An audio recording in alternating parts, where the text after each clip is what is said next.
Welcome to the first day of June 2022, your day weather podcast brought to you by Cowboy State Daily. Cowboy State Daily has more original Wyoming news content than any other news organization in the state. Sign up at Cowboy State Daily for their daily newsletter and check them out on their Facebook page. Welcome to June. This is from the Highway 130 area of the Snowy Range Pass west of Laramie in the what's called the Green Rock area. Some new snow overnight for the southern mountains of Wyoming, and a lot of video and a lot of images like this in the mountains of northern and central Colorado as well. So June off to a bit of a cool and snowy start. It is going to be a really cool day relative to average. Most locations are averaging, when you look at average temperatures here for the first day of June, they're at least around 70, some areas the middle to upper 70s, but we're only going to be 50s and 60s in many areas today. We'll continue to see areas of rain, cloudy and cool weather across central and eastern areas of Colorado. Now there's a warm up starting tomorrow with more typical early June weather Friday through Sunday. Actually, it looks like textbook early June weather with comfortably mild temperatures, nothing too warm. And then afternoon and evening thunderstorms are going to be around, especially along and east of the Continental Divide, especially along and east of Interstate 25. Those areas are going to be in the best position to pick up late day showers and thunderstorms, not as much activity west of the Continental Divide. We're going to have a moderate start to June. For those of you who remember June 2021, June 2021 was hot. It was a very hot and dry month, and that was one reason why we started off summer really on the wrong foot last year. But the first 10 days of June, very moderate, meaning we're not going to get too hot. We see temperatures closer to average and some decent chances of shower and thunderstorm activity in some areas. So we don't see this June starting off like last June. Also, at the end of this podcast, I'm going to be talking about what is in the news constantly. Is this really the worst drought in the last 12 centuries? I'm going to throw a little bit of water on some of these headlines that you've been hearing about this. A lot of what you're hearing has been misinterpreted, unfortunately, by the media, and some wrong perceptions are being set. And I'm going to show you why. I'll show you the data. Taking a look at the satellite imagery, you can see the low pressure system still causing areas of showers and thunderstorms across the region. The upper level low is right here. You can see the swirl of clouds right here. So it's beginning to move out of the region. But down here in eastern Colorado, along the Front Range and into these areas here, there'll be showers and thunderstorms today, then more showers and thunderstorms heading into the Midwest. But you can look out west here and see clearing skies and high pressure moving on in. So what that's going to do is that's going to warm us up. And today you can see quite nicely, it's kind of an unusual to see them spaced so evenly like this. Look at these three low pressure systems across North America lined up and spaced very evenly apart. Usually don't see Mother Nature act so symmetrically like that, but briefly, it's not a long period of time, we're lined up like this. And what will happen is we have this tail of low pressure coming through right now. We just saw it on the satellite imagery, but a more westerly flow is beginning to develop, and that'll bring more mild air in. Now, as we get into Friday, we see the lows beginning to stretch out a little bit, with the lows still here and this low off the west coast of British Columbia. This low is going to kind of stall out here, but what it will do is it will throw small disturbances towards the central and northern Rockies while keeping temperatures mild. Those disturbances, when interacting with daytime heating, is going to lead to some afternoon and evening thunderstorm activity. And by Tuesday into Wednesday of next week, we have a frontal system that'll come through, keeping our temperatures from getting too warm and bringing more scattered showers and thunderstorms to the northern and central plains and the northern and central Rockies. As we get into early next week, especially around Tuesday and Wednesday next week, may have to watch out for severe weather. That'll be something we're going to keep an eye on. If you look at temperatures for today, look how cold these temperatures are for the first day of June. Very, very cool start to the month of June across a large part of the west with all those blue, green, and purple areas there. Now let's take a look. We'll step you through how it's going to go.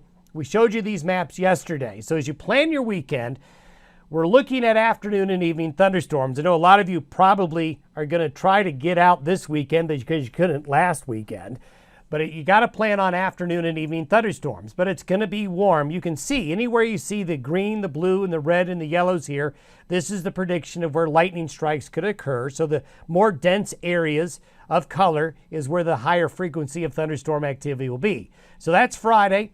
That's Saturday and that's Sunday. And you can see there's a real tendency for areas along and east of the divide to be picking up the best chances of showers and thunderstorms. And that's going to continue. That trend will continue into Monday, Tuesday, and probably Wednesday of next week. And you can see the precipitation forecast. This is for the 5-day period from basically Saturday through Wednesday. So you can see across the Pacific Northwest, across the Northern Rockies, there's going to be some shower and thunderstorm activity. Could be quite a bit of it across the Dakotas, Nebraska, parts of Kansas, more maybe for eastern Colorado. West Texas gets into the act a little bit, and even parts of New Mexico. But you can see the Great Basin states, the Four Corners area, still looking at a dry pattern here for a little bit longer. And these are the 10-day temperatures. This is what we mean by a moderate start to June. This is the average temperature pattern for the first 10 days of June. If you add up the first 10 days of June, these are your temperature anomalies based on the 30-year historical averages. So other than the Great Basin states in the southwest there, the rest of the northern plains, central and northern Rockies, won't be off to a hot start by early June standards. Now, I want to talk a little bit about this because I do believe that there's a lot of news outlets that are misinterpreting the study that came out about a year ago about this being the worst drought since the year 800 AD. This headline was just right out of the Billings Gazette here recently. The reason that I'm going to bring up some of these points is the study that this article and many other articles quoting is for something that was made in the Four Corners area of the western United States. And the paper did not say the entire western United States was part of this study. The desert Southwest was, but not the northern and central Rockies nor the Pacific Northwest. But unfortunately, it's been rolled up into saying that it was the entire western United States that this study references, and that's just not true. But we're seeing these headlines out of public radio, out of the New York Times. Yes, certainly parts of the southwestern United States going on tree ring analysis is showing that there was certainly some really dry periods, and this current dry period may rival some dry periods historically found on tree rings. But keep in mind, tree ring analysis of roof beams. Now, so we're talking about roof beams of archaeological sites in Chaco Canyon in northwest New Mexico. So we're not even talking about tree rings from trees recovered, but from roof beams. Not to say that that's not going to make this invalid. The paper actually uses a lot of tree ring analysis that can be quite useful. But we cannot take one site in northwestern New Mexico and apply that to the central and northern Rockies and the Pacific Northwest. You just can't, but it's being interpreted that way. Why do I say that? I'll show you here in a minute. So this is where it's located, right here. So the tree ring analysis from archaeological sites of roof beams was taken from there. So we could say, all right, from this particular area, the way the climatology tends to work in this region, this area right there that I just broadly outlined, that study is valid for. But how this is being interpreted to include all of these areas up here is just, well, it's just not correct. Well, let's take a look. If you look at some of the other literature out there, not only are tree rings important and a good guide to use as what we call as proxies, is try to estimate temperature historically and precipitation historically from past time frames, but it's not perfect. You cannot take tree rings and say with certainty that it's an exact representation of a region-wide or a continent-wide climate pattern. You can look at these tree rings and make some good assumptions on local weather conditions, but stretching it out over a whole region is, in my opinion, is a really big stretch. So let's take a look at some data here. Now, if we were to take a look at the way the Weather Service breaks up some regions, if we were to take a look of right here of what they call the West region. So when we take a look at precipitation data, you got to keep in mind that we do not have hundreds or thousands of years of rainfall data. At best, in most of the western United States, we may have a few locations that have maybe 100, 120 years of good rainfall data, measured data from rain gauges, people measuring it. That's it. Our record is extremely short, but the record that we do have for this western region right here does show this over the last 100 years. Actually, the precipitation trend in the last century has actually gone up, almost 0.8 of an inch of precipitation, going back to 1923, which is about when we had good rainfall records. I want to show you a couple things. First of all, the worst measured precipitation in the last 100 years in those western states, right here in the gray areas, occurred 1976 and 1977. If you look currently where we're at right here, we're not near, we're close, but we're not right on top of 1996, 1997. So it's really hard to take that study and say that it's the worst drought since 800 AD in the central and northern Rockies and the Pacific Northwest. If you look at the states included there, you can see that we're not looking at, if you want to talk about the worst drought in the last 100 years, 76, 77 in the West, we're close, but we're not there yet. And then if you go back into the early 20s there, and historically the trend of precipitation over the last 100 years is actually up. Now let's take a little bit of a closer look for California and Nevada here, in this region right here.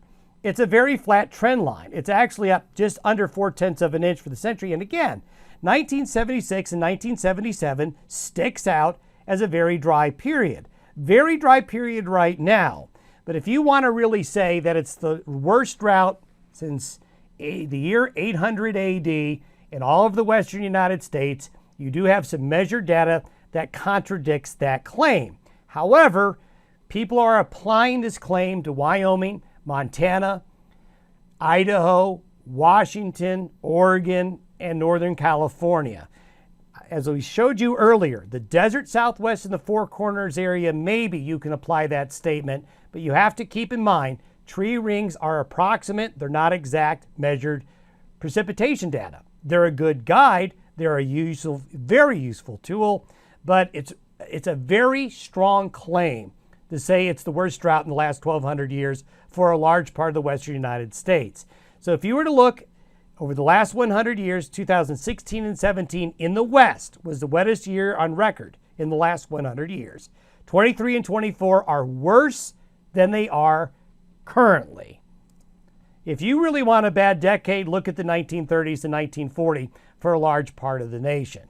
So all my point is here is be really careful. A lot of what is brought out in the media is misimplied or misinterpreted. Yes, this drought is bad. Yes, it's causing lots of problems and will continue to cause problems through the rest of 2022. But sometimes you've got to go back and drill down into the data to get perspective on things that you're hearing in the news. We showed you this graphic before. These cold and warm cycles of the Pacific lead to drought periods right here when you have lots of La Niñas, wet periods here where you have more El Niños, and you go right back into these cycles again. We are in a cold PDO pattern right now, and it's going to likely be a few years before we go to a warm PDO. But we will, and you'll see, as you see in this graph here, the weather is a sine wave, folks. Precipitation is a sine wave, and it will go back up as we head on into the let's say the late 2020s. Thanks for listening and watching the Day Weather Podcast. We'll see you tomorrow.